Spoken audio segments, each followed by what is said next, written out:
That's right. Greetings, fellow armchair Imagineers. Tiki here. And Monkey. And we did not just abandon the series, it is back. The great Disneyland ranking podcast. Finally, part two, numbers 50 through 41. Monkey, I don't know what it is about these park-based rankings, but they seem to be the ones where we just keep on having scheduling issues with it. I know that when Evan and I were trying to do the Disney World equivalent, we were having a whole bunch of scheduling issues. So Yeah, and then with this case, we were gonna do it, but then the plague came to my door and said, "Hi, babe, I've something for you." basically, yes. Yeah, so keep up with your vaccinations, folks. Well, I'm glad that you've recovered from that. Let's Yeah, I go mean, I'm ahead and still just I wouldn't say I'm back at full power, but I've been negative for a sure. little while now, so hence why my voice may not be in its most prime condition. All right, well, let's go ahead. I can tell you right now, this batch of attractions that we're about to get into, it's just going to be a slaughter of frickin' transportation rides and flat rides. I mean, just it's Yeah, I it's know I had the Red Wedding, but for that.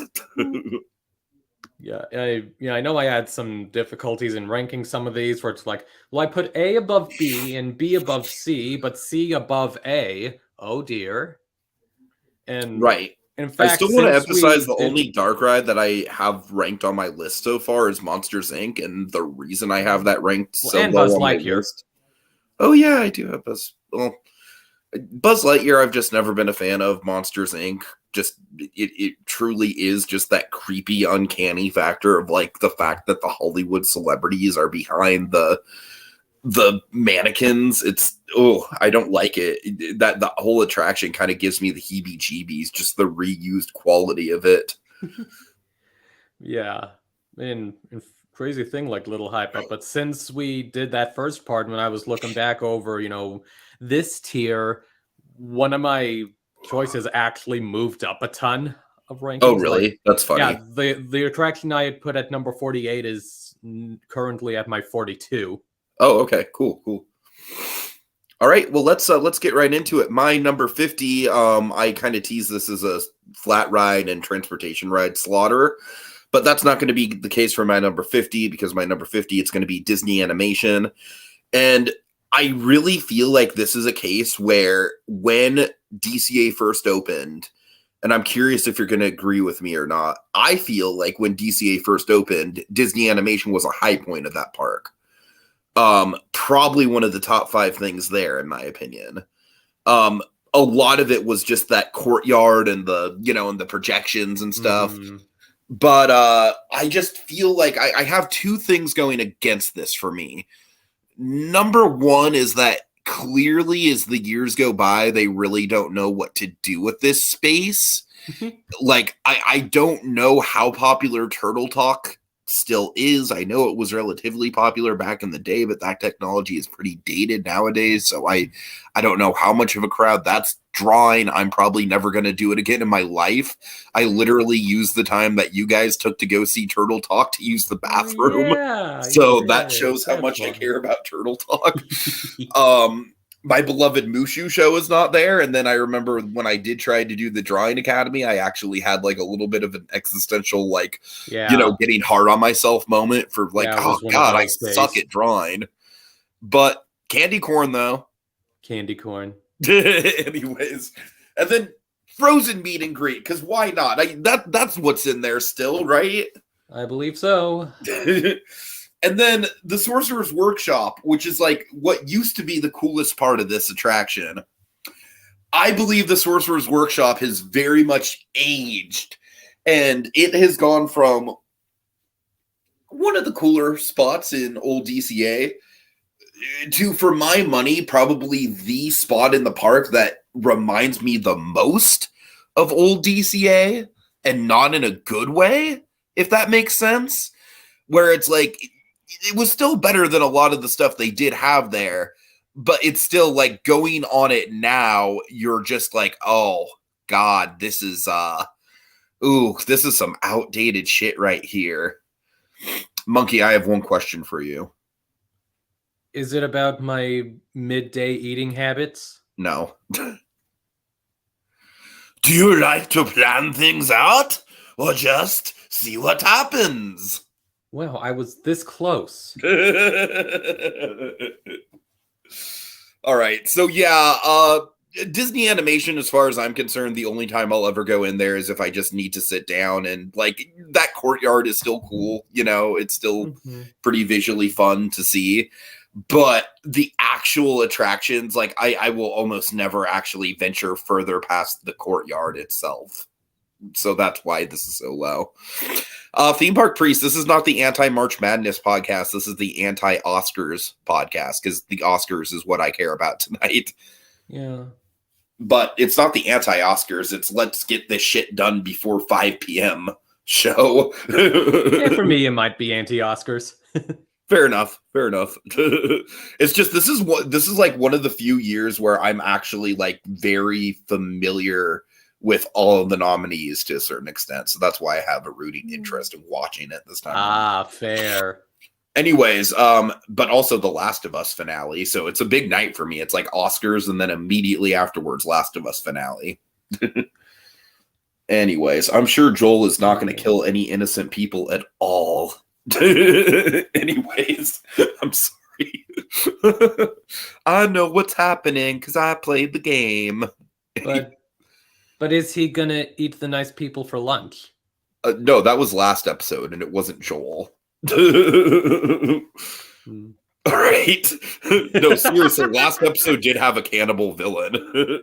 Imagine if that character was included in the Beast's library, like, yo, most like? You could be Lumiere, you could be Timon, or you could be David, the pedophile cannibal. All right. Anyways, Jesus Christ. So you're almost like Jesus Christ. All right. Well, Theme Park Priest is watching, so let's not throw the JC thing around. Okay. Sorry, Theme Park Priest. Anyways, Monkey, what is your number 50? My 50 I'm giving to the Mad Tea Party. I cannot rank the Mad Tea Party that low just because of the paint the night factor. That's fair. And yeah, it's got a nice classic vibe around it. The music is wonderful.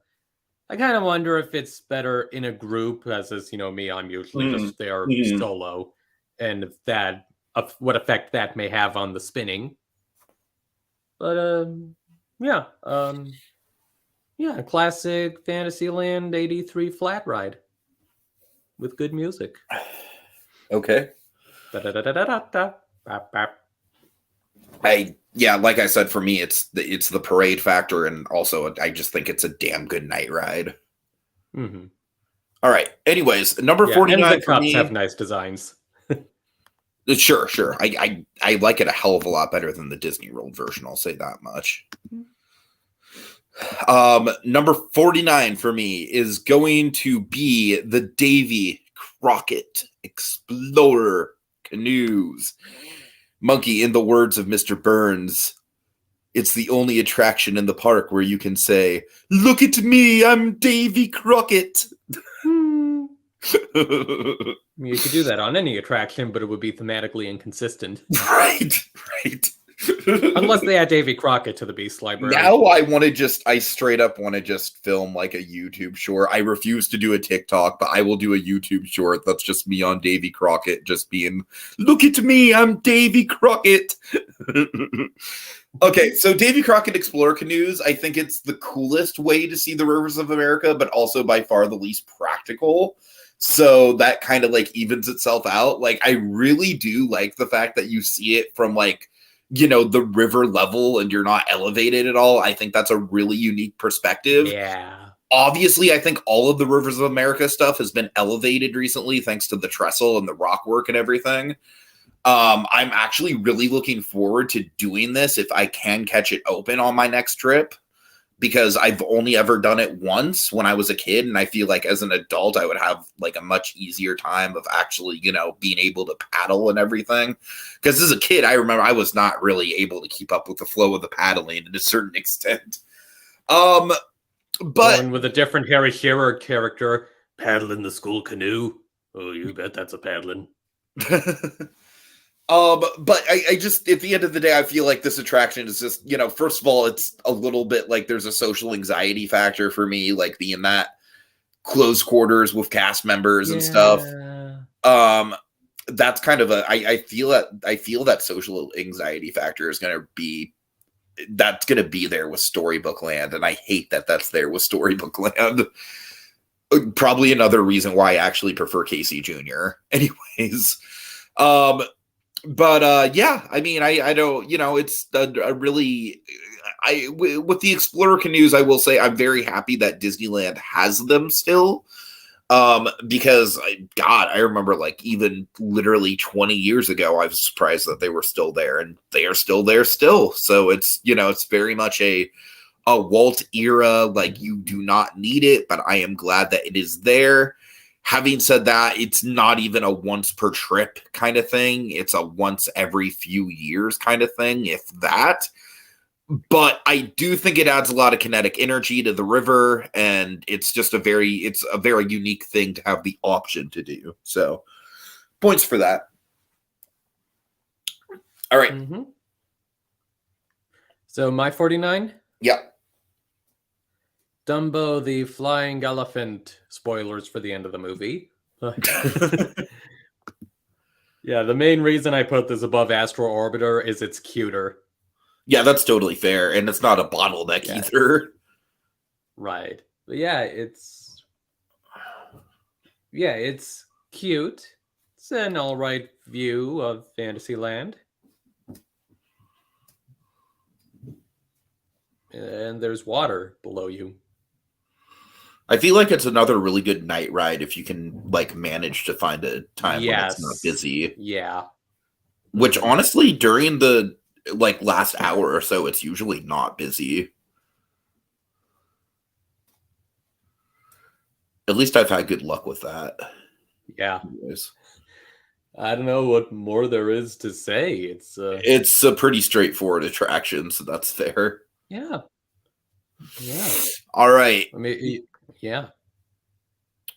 Okay, for me, number 48, it's going to be Tom Sawyer Island. I mean, this is a classic, and I do have it a little bit higher than Redwood Creek, even though Redwood Creek, I think, is probably the overall better and more engaging, like, actual physical play area. Like, you and I have talked about this before, where it's like, we would probably have a good time on those damn rope bridges even today at Redwood Creek. You know what I mean? But Tom Sawyer's Island, like, I do just appreciate the design of it. I really wish that they would just take all the pirate shit out. But then again, there's probably some, not politically cool stuff about the original version. So it's in a really weird kind of gray area right now, thematically. I mean, the pirate stuff, obviously, I've never really been cool with that, because to me, it's like at that point, I really just wish that you would just make New Orleans Square and Critter Country all part of just Frontierland and have a really big Frontierland that encompasses like all those themes. Because I really truly think that Pirate's Lair is intrusive, especially when you can see it from the from the river boats. But it is a really solid, it's a classic for a reason. Injun Joe's Cave, like that name is probably a little unkosher now, but it's still a really cool kind of classic. I mean, yeah, it's a Dead classic Man's Grotto kind of, since Pirates, but yeah. I do have a lot of fun memories on Tom Sawyer Island. Of course, it's absolutely one of those kind of like, just because of the time investment, like I'm really not planning on doing it this next trip. It's just you have to go there and back on the raft, and then once you're on the island, I wish there was a little bit more to do on the actual island. Like, I don't know if Fort Wilderness was still there, or maybe if they had some sort of like a little bit more. Like, I know very occasionally they will have entertainment there, but like if the entertainment was more regular, I don't know. I just feel like there's just a little bit missing right now. So it's not really something that I find myself going to, but like it is iconic. It is opening day, so you know, and I do have the childhood memories. So I couldn't put it in the bottom 10, but I couldn't put it much higher than that. All right, you're 48. My 48, this is one of the ones I had difficulty with placing, like the circular rankings of it all, but 48 I gave to Luigi's Rollickin' Roadsters. All right, I mean that's higher than I have it. Yeah, much higher. and I kind of, parts of me wanted to rank it a little higher than I didn't some know you were others, that big at of a least one fan other of it. thing. Well, I don't know. It's kind of a mishmash of it. There's one particular reason in regards to why I wanted to rank this above my 47. But anyway, I guess I also still kind of like, oh, it's the novelty of the first track list right here. And it's got some music in. And yeah, it's a holdover from Flying Tires, but the inside cue is excellent. The big issue with this, I feel, is that well, for one thing, some cars seem to get a better path than others, and maybe I usually end up on one of those others. And so with this one, it's kind of like, oh, I guess we're going this way now, or going this way, or we're going this way now. I can't really see the dancing happening, so that the other cars are getting to do. So yeah, that's kind of what brought it down a bit. Mm-hmm. So yeah. Yeah, it looks neat, I guess. Yeah, it is very kinetic. Like, I think it's much more kinetic than the Flying Tires was. Yeah. Hopefully someday I can, finally get to see Aquatopia, see how that compares, but that's probably more of a set path, like more of a set course. So I wish to find out one day. Aquatopia, I shall ride you. All right. Okay, so that brings us to 47. For me, it is going to be, and this was a weird one. This was honestly a hard one to rank, and it's another one where it's like, I very much appreciate that it is there and adds atmosphere to the park, but I don't find myself actually riding it all too often. I went with the red car trolley. I mean, for me, a big reason why this is higher than it probably should be is just the fact that, like, I remember back in the day when this was, like, rumored to come to the park for a long time, and, like, this was a big holdover from, like, the opening day plans. So it's one of those things, like, just seeing it there and seeing it active, like, the park definitely does need transportation. I wish the transportation itself was a little bit more efficient, as you talked about. I feel like now, because like for me, the stops are really weird because I believe sometimes it stops in front of the animation building. Is that correct? Yeah. Yeah, that's weird for me. First of all, I feel like that kind of blocks the traffic a little bit just because it's right outside of another attraction. And then now, because I'm not exactly sure what the setup for Avengers Campus is, when they drop you off in that area, are you not able to go into Guardians? No, I think you are. I think it still stops like where it was when Tower was still there, and then right. I just haven't been there since Avengers Campus, so I'm not sure what the cutoff point is. No, so it's the same spot. I think you're still able to access Guardians, and I remember seeing some video where like when it's time for the trolley to go off stage, they take it like into the Quinjet building or something. Like some sort of garage at the edge of it. So yeah, like I said, I like the fact that it's there. I really like that they use it for entertainment. I think that's really neat. I wish they would do that more. Um, I like how authentic it feels on the inside with the with the advertisements and everything. Mm-hmm. But yeah, it's unlike the Main Street vehicles, which we'll get to. Don't worry, I'm not going to put the Main Street vehicles too high. They are going to be on this bracket. But I just don't find myself compelled to do this the same way I do the vehicles. So, all right, what's your number 47? My 47 I gave to Mater's Junkyard Jamboree. Okay. So would you prefer I say what my main issue is first, or the better stuff about it first? Well, I mean, I'm curious, like why you have a hard time ranking this over Luigi's, because for my money, Okay. it was like hands down the better. Okay, yeah, that's my. flat And this ride. goes into what my big issue is. Like with the Okay. last couple times I've done it, it's rough.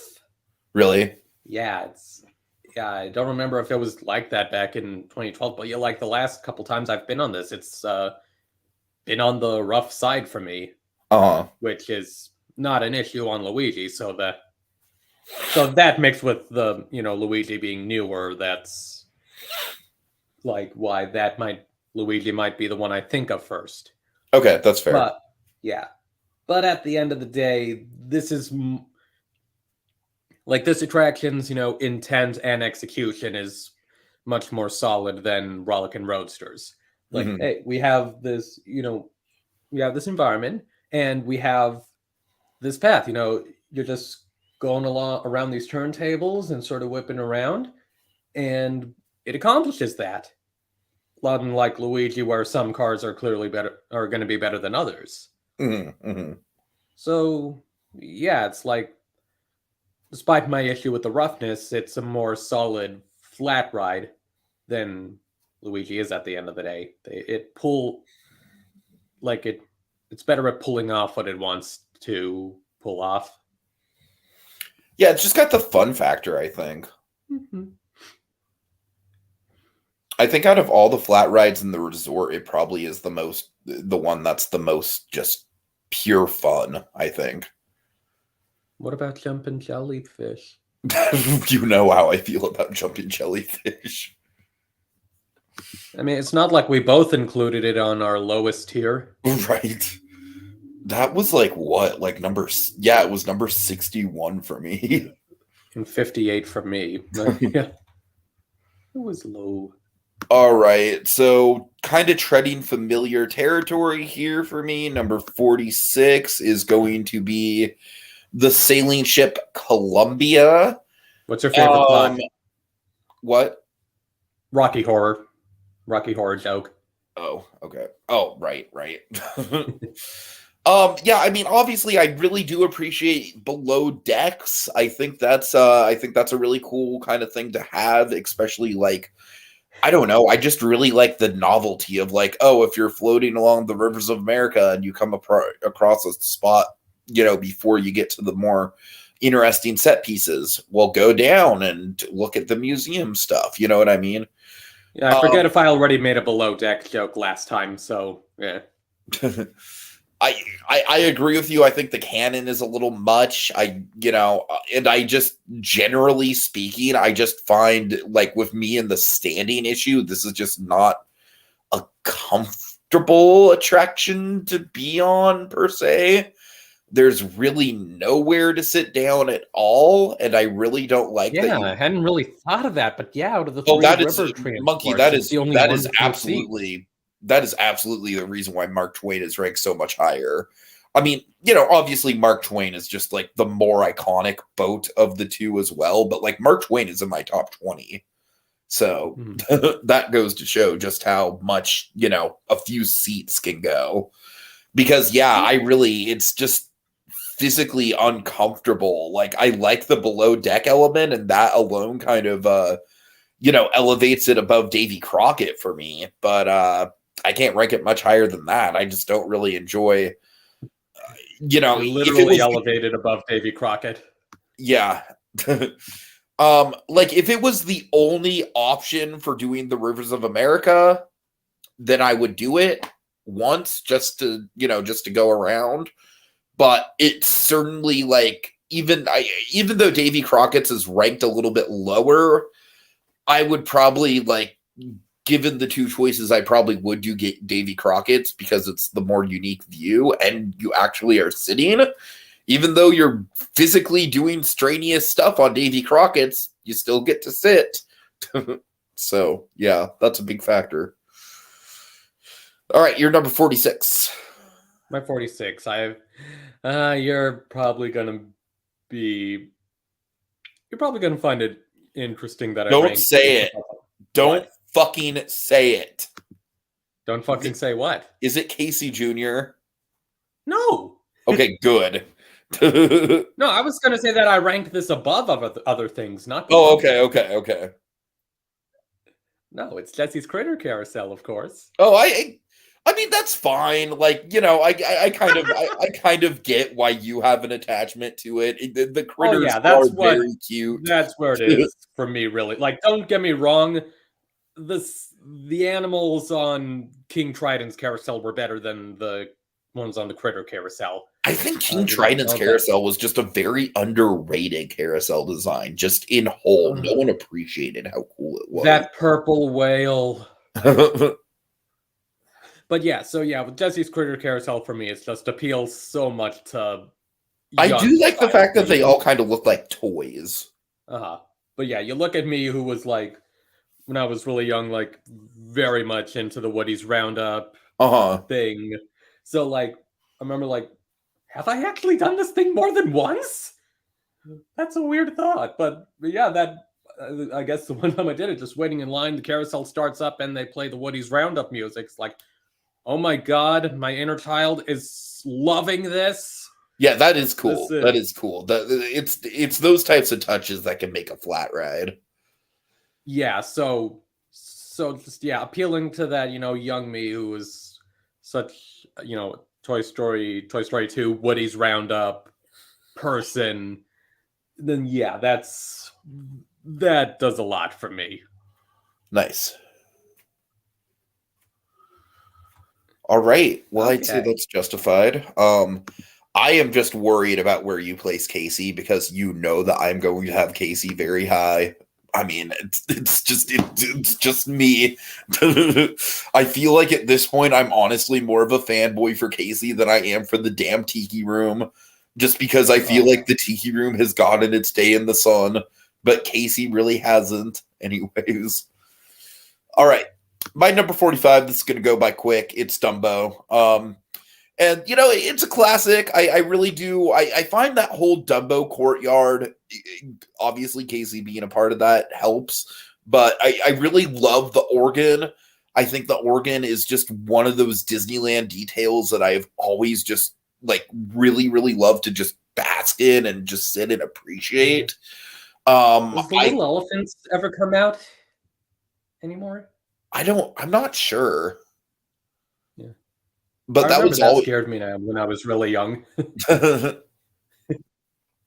As I already said, night rides on this thing, if you can snag one without waiting, is just great. I mean, that I love the view of the Cinderella Castle in Storybook Land at night. That's one of my favorite like atmospheric things in the whole park.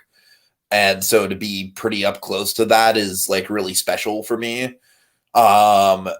Let's see. Obviously, the water features are cool. I am not a fan of how they redid the queue just because I really enjoyed the kind of the hedges that used to be there. And I feel like them getting rid of that, even though the queue is a little bit more practical now, kind of took away a little bit of the atmosphere. But some of it is kind of weirdly executed. Yeah.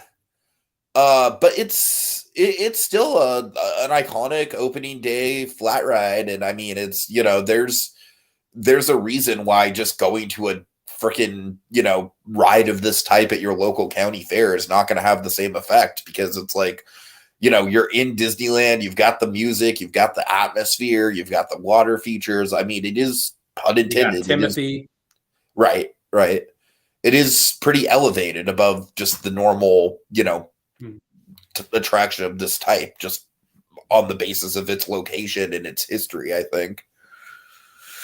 I Oh, forget. Does it wait. run during the fireworks? I would want to say no. It's weird. I would presume yes. I don't know. Maybe. It's Maybe possible. I remember Casey running during the fireworks. Really?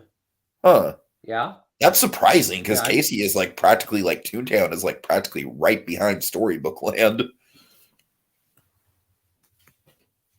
All right. Anyways. So yeah, well, I got to make a little adjustment now. My bottom ranking, my 62, is now Casey Jr. But I kid. Did you actually believe me for a sec? No, I didn't.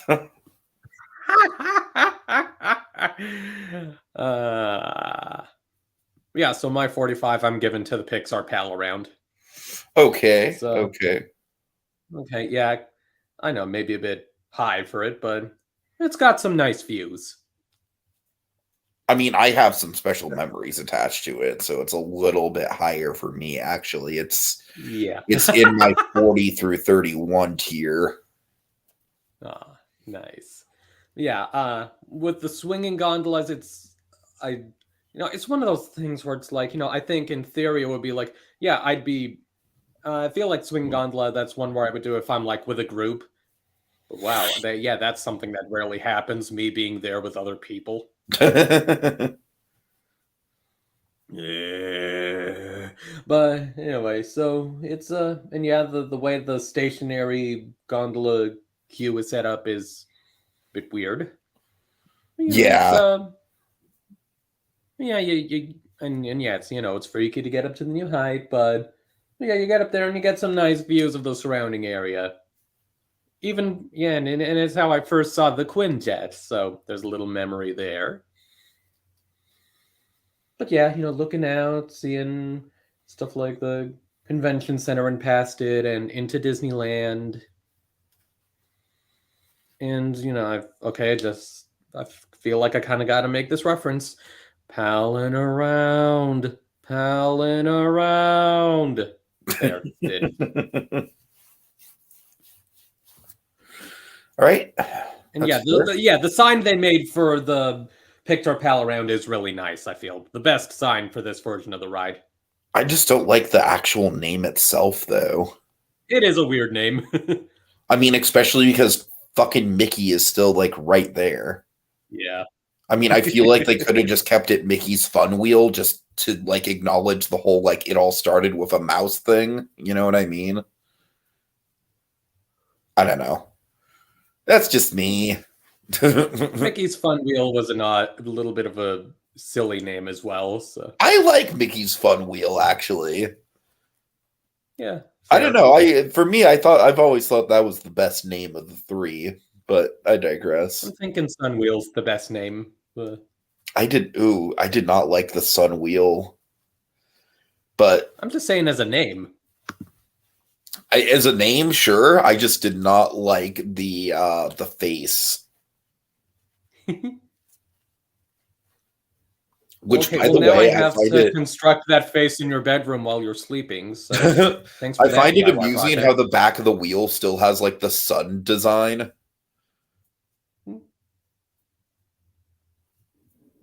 I don't know. Just kind of funny. Yeah. Anyways, number 44 for me. This is one that I have hyped up where it's like it's probably higher than it should be, but I just think there's just a ton of opening day history, charm, variety, kinetic energy. The Main Street vehicles, man. I really do think they add a lot. I mean, I really, really just, again, it's like, I feel like none of them on their own would really be that significant. But as a collective, I just really, really appreciate the fact that you can almost always just get on one with not much hassle. It always feels like there's at least one that's just sitting there waiting for people to board. Like I said, I love the variety. I love the history. I love how it actually ties into the time period. The horse-drawn carriages are just freaking that clop, clop, clop sound is like just a classic, like iconic Disneyland sound.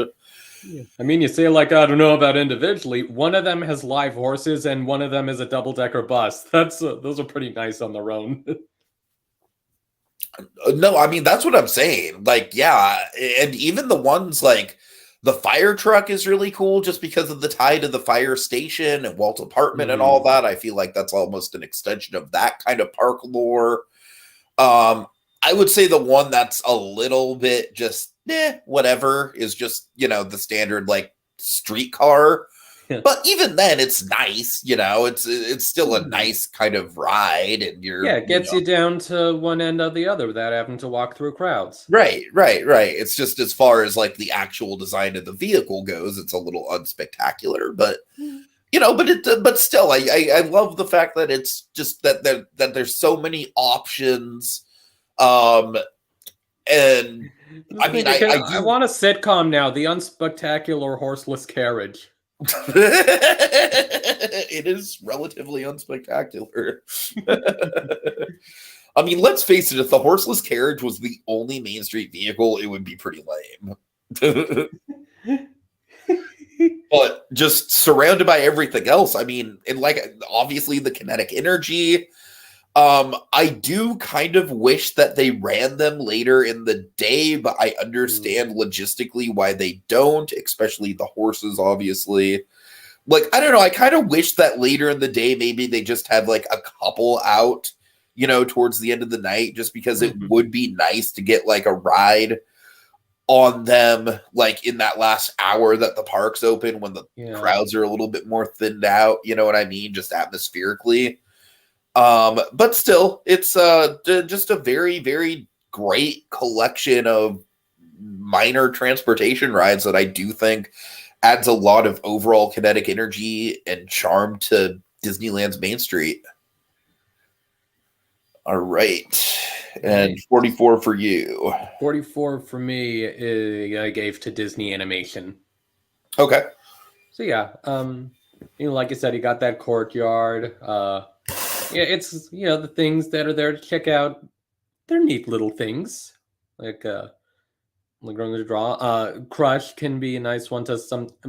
I mean, obviously feel differently, but like this isn't a thing I do all the time. But sometimes it's nice to just go into Crush and watch it, like to see what little interactions are gonna happen here, and maybe I'll get a chance to ask a question. But otherwise, it's still like it's a nice one to watch for me. The big issue that Disney Animation has, and has had for years now, is like putting in that meet and greet and then using the Ursula Grotto for dressing room space, which really futzes up the layout of the building. Like you have to backtrack out of. I mean, aside from just losing the Ursula thing, which was fun, but I forget what the Ursula thing even was. It's been so long. Voiceover dubbing? It was basically just a cave, right? Yeah, in the cave, and you had some little like right. There was like some like scrim effect, so that there were kind of two scrim. Oh yeah. That was like a really unique kind of like entryway into the Sorcerer's Workshop. That was the finale of it, but was it? Oh, okay. Yeah, but now it's like you just have to double back through the. That is fucked. That's fucked. Yeah, it's like that's one of the things I really don't like about dead end Workshop now. And that also affects the Animation Academy, because now you can't use that original exit. You have to They have to send everyone back out through the theater entrance. Oh my god, that's so fucking annoying. Oh, past the queue. This is number 62. I'm sorry, that really bothers my specific, like, you are not running this the right way, god damn it. You're serious? This is actually your 62 now. No, I'm not. I mean, I honestly, like, no, but, like, that really does irk me, though. It really does. Yeah, it's an issue. You know me, Monkey. When I see crowd control shit not being handled properly, it's a thorn in my side. Hello, Lagoon. Anyways, but yeah. So, is there a better way to use the meet and greet space so we can, make that an exit again? Fuck yes, especially because Yeah. Anna and Elsa aren't even like super high profile popular characters anymore. Yeah, or if you need them in that area, there's the Millionaire Building. Right? Oh my god, yeah, that they're doing nothing with. Like, except maybe occasional event or shopping, but but yeah. So like, it's not like Disney doesn't have the animated movies that they can show concept art and maquettes for again. Ugh, this whole And- conversation is just like driven my opinion of this down. Okay, to do that even further, where's the Zoetrope now? Because it's not at the Academy Museum. It's not at the Academy Museum of Motion Pictures anymore for some reason. So where's it now? I don't like this. No, All right, or isn't it at Disney? Maybe you could do another stop motion movie, so you could display stop motion stuff in the lobby again, like you did with Frankenweenie. That was cool. That would be nice. Yeah. All right. Well, I think it's pretty clear that on my next trip, I'm most likely going to avoid this. Like I said, it's like if I need it is like a get out of the crowds decompression zone in the lobby, I will use it for that. But I absolutely do not intend on doing any of the actual attractions within it. This should be the next gaslighting project in the Imagineering game, is to you like a Disney animation, you love it. I mean, I did back in the day, back when it was like actually property.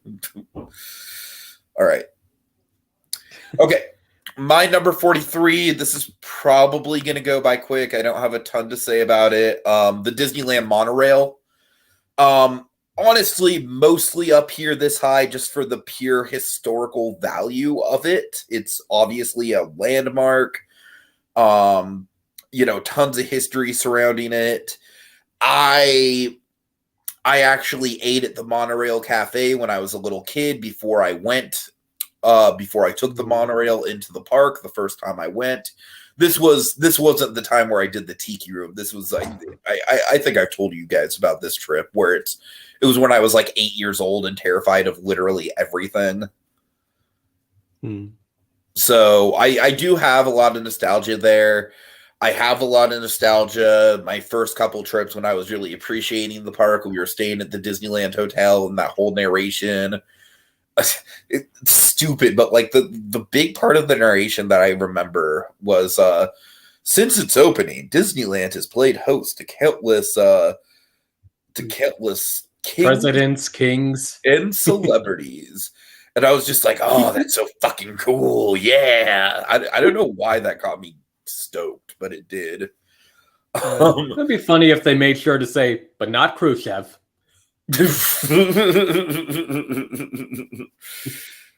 I don't know. I really do appreciate the feeling of like when you go over harbor and it's like it's that weird kind of like you are in a theme park, but you are also in a residential city street at the same time.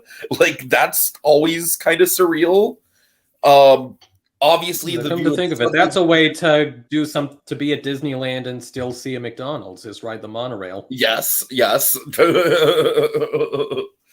Obviously, the Sublagoon is. I think you probably get the best views of the Sublagoon in the park from the monorail. I really like how you can kind of just see the whole show building and how it's all covered and. But I can't rank the monorail much higher than this. I really like the way that it cuts through the Grand Californian. I think it's a little odd that they don't have a station there, but I kind of understand why they don't logistically, considering downtown Disney is pretty geographically close anyways. But I don't know. It's just not really that much of an actual attraction just because it's more of just transportation nowadays. It's, I feel like the novelty of it is more or less gone, especially because that side of downtown Disney is really kind of weird and desolate and like in a state of limbo right now. But I still enjoy everything about it from a historical perspective. All right.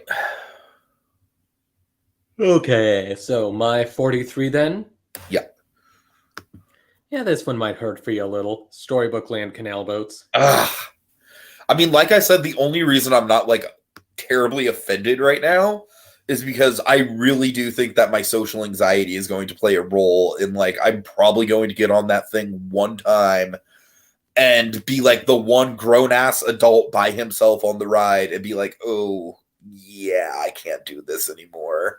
Yeah, I won't lie. It's like when I think about it, it does seem like a bit maybe closer quarters than I'd like. Yeah, You could yeah. also say that about the That's horse's always been an carriage, issue, but even before the, even before the pandemic and everything. That's been yeah, an issue the for me. main thing that keeps me off of Storybook Land is just how long that line always is.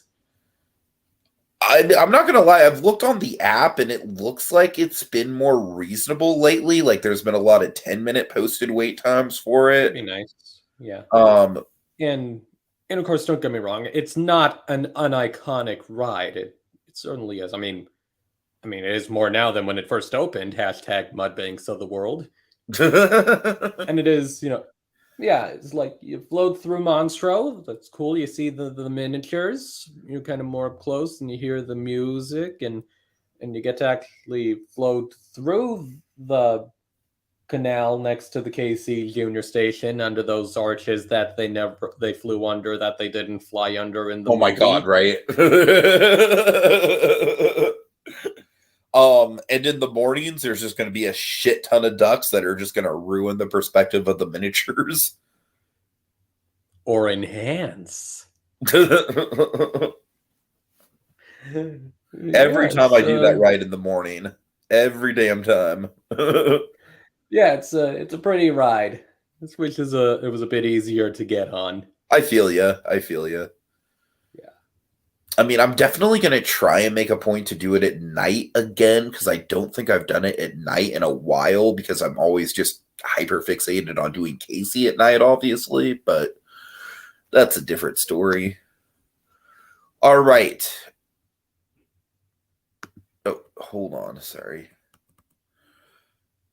Okay, my number 42. This is probably a little bit high, but again, it's kind of just like the fun factor, much like Mater, although I do have Mater ranked a little bit higher than this, but I think next to Mater, this is probably like the most fun flat ride in the resort. It's going to be the Silly Symphony Swings. First of all, I truly think that this is the best re-theme of an existing Paradise Pier flat ride. Like, I truly do. I think the re-theme on this turned out like just chef's kiss, just freaking immaculate. I love the theme. I love the the motif of being caught in a tornado. Weirdly enough, it's kind of like reminiscent of Runaway Railway now, so I kind of like how that kind of connects back to Runaway Railway a little bit thematically. I just feel like it has. I feel like Silly Symphony Swings has way more of a classic seaside boardwalk vibe than the Orange Stinger ever did. Like, I legitimately don't know what the hell they were thinking with the Orange Stinger. I really don't. Well, you were bees, and then they took away the seats. I mean, just like to have a swing ride that goes over the water and yet you're not getting the views of the water. Like, what are you fucking doing? What are you doing? You're in an orange. It's a giant orange. Oh, God. Oh, Jesus. I mean, take that, Florida. You're the state of oranges, but we got the orange. I also, I don't know why, but I really like the fact that you have to go up onto the platform to get to this. I just feel like, like when you're like the wave swingers that are at Discovery Kingdom and Knott's, they're just like straight on the ground. Lagoon, straight on the ground. You know what I mean? Most of these rides don't have that kind of like literal elevation, but I do think the elevation let's get a through it on the ground cover, but it's about building wave swingers. I do think the elevation does go a long way, though. I mean, obviously you're out over the water. Yeah. I don't know. I just really like the look of this. I've always I've always liked swing rides. I've always just found them both fun and pretty peaceful too. So yeah, this is like one of those rides at California Adventure that if I'm walking by it, I'll always kind of make a point to do it unless there's a considerable wait, and there never is. So yeah, I think it's a low-key hit in California Adventure. Mm-hmm. All right. Number 42 for you. At 42, this is the one that I'd moved up from number 48. Okay. So get ready to adjust your bustles. It's the Mark Twain Riverboat. Oh, man. All right. I mean, like I said, that's in my top 20. Yeah, I guess, since it's not as much of a full-on dark ride or something, but it's a nice, calm Rivers of America transport system. You got the different levels of it with little rooms in them. Hell yeah, Very the nice little touch rooms. there. I appreciate the little rooms as well. Yeah, they got rid of the little boats, but they still have the little rooms. And yeah, it's if you can make it on, it's a nice little calm thing to do. With the various vantage points and for me, I feel like pre-trestle, I would have had this in about this spot. But I don't know, man. I just think that trestle and the extra rock work just really, really elevates. Anyways, they are a great touch, yeah.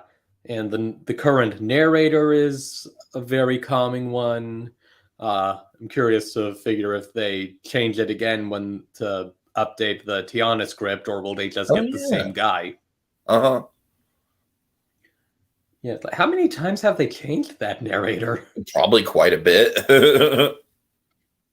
Yeah. I want to find that out at some point. But yay, the Mark Twain. Thanks for being here.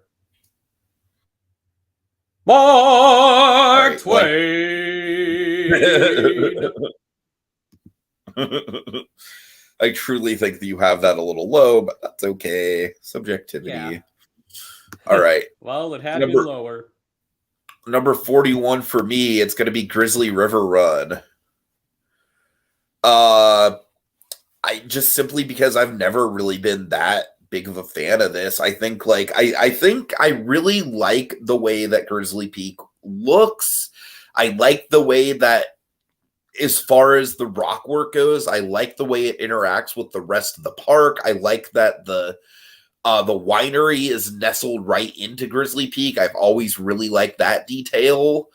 The ride itself, I just find to be kind of unspectacular. Again, this is one of those situations where it's like, it kind of blows my mind because Knott's has so much less of a budget than Disney does. And yet they were able to just, the Calico River Rapids is just infinitely better than this. Infinitely. There's just so much going on in that ride. So many animatronics, so many set pieces. And the animatronics are not, complicated at all. I don't even think they're as complicated as the ones that are on the log ride. But just having stuff to look at just really, really goes a long way. I will say, did you ever go on those rapids when it was Bigfoot Rapids before? Once with Ezra, and we had a really good time on it. I actually really liked that, just the layout of those rapids, just because I feel first of all, I really like the way those rapids interact with the queue. But that's a different story. But with Grizzly River Run, I think I actually really do like the initial part of it where it's you're floating along and you go up the lift hill. I really do like that first section where you're up on the mountain going into the cave. That part actually kind of gives me an Expedition Everest vibe. When you're so high up on the mountain, you know what I mean? Mm-hmm. So that is that little first part, in between the lift hill and the first cave, that is for my money, probably easily the most visually spectacular moment in the ride. And even that, it's just literally all you're looking at is the facade, just more up close. So it's like, it's not even like it's a show scene or anything. I mean, the caves are neat, but obviously there's not really anything in them. Like, I think if you have a cave in like a Six Flags River Rapids ride, yeah, that's cool. But for Disney, for a literal Disney mountain ride, it's a little lacking. I don't know. I really do think that they really should have put some animatronics in here by now. I really don't even know why they haven't. It doesn't even make sense for me. Unless there's just something about like the way that the track is laid out and they just can't figure spaces to do it, which, I mean, to be fair, a lot of that track is just kind of like hugging the side of the mountain. So it's like, I kind of get how it would be tricky, like more tricky than putting the animatronics in Calico. But I mean, for God's sakes, at least give us a couple. Give us one bear, for God's sakes. Just one. And then the monkey's paw. A cocaine bear. Then the monkey's paw of this is that the bear would be reused from Superstar Limo.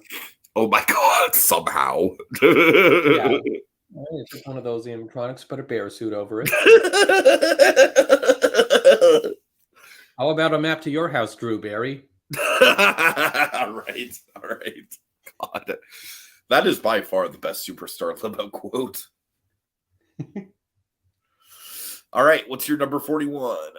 My 41, I'm given to the Bodine Bakery Tour. Man, you must really be a big Colin Mockery fan. Well, you know, I wish they'd kept the rest of the videos and the main factory of it. And yeah, I know you don't always see them at work, but you know, the factory mechanics are appreciated when they work. And yes, it's just a building, and I know like a free sample is a more difficult selling point now when I'm still not comfortable eating in public. But yeah, my God, that bread sample, it's like, gee, it's a chance to get a snack at a theme park for free, and it's really good. It's a really good bread sample or two if they give you 2 pieces. That's doing a lot of heavy lifting. It's just, a really good. They just give you 2 pieces for your birthday? No, just in general. Like I'm saying at the Mission Tortilla Factory, they used to give you a full tortilla pack for your birthday. Yeah, well, I'm talking not just for your birthday, just for the casual guest. Okay. Yeah, it would be common for them to give you 2 pieces. Well, the churros and popcorn are good, but there's $5 is a good away. No, this is free food. That's really good. It's doing a lot of lifting. And then I forgot to say my number 41 is the Jefferson Airplane. Here it is. And the video's nice. It would be nice if they'd kept the rest. And I'm probably going to be going in circles like the little Disney ride for bread. Well, more like the funnels, because that's more of a circle. Mr. Nahasapima Pedalon, I think this ice cream is spoiled. All right. Okay, so yeah, really good bread for free. All right. So just to recap, for me, number 50 is Disney Animation. 49, Davy Crockett's Explorer Canoes. 48, Tom Sawyer Island. 47, The Red Car Trolley. 46, Sailing Ship Columbia. 45, Dumbo the Flying Elephant. 44, Main Street Vehicles. 43, the Disneyland Monorail. 42, Silly Symphony Swings. And 41, Grizzly River Run. Yeah, so then my number 50, Mad Tea Party. 49, Dumbo the Flying Elephant. 48, Luigi's Rollickin' Roadsters. 47, Mater's Junkyard Jamboree.